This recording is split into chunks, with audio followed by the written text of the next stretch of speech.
Welcome to PC Error Detective.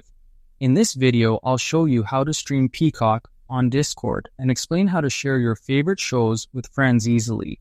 Step 1. Open Peacock in your web browser like Chrome or Edge and start playing the movie or show you want to stream.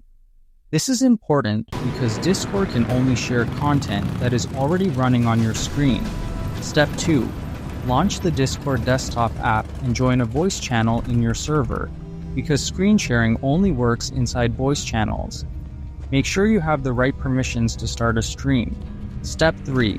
Click the screen icon or Go Live button at the bottom left of the voice channel screen.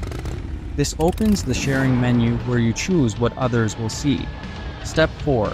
Select the Peacock browser tab or window from the list instead of your entire screen to keep the stream focused and cleaner.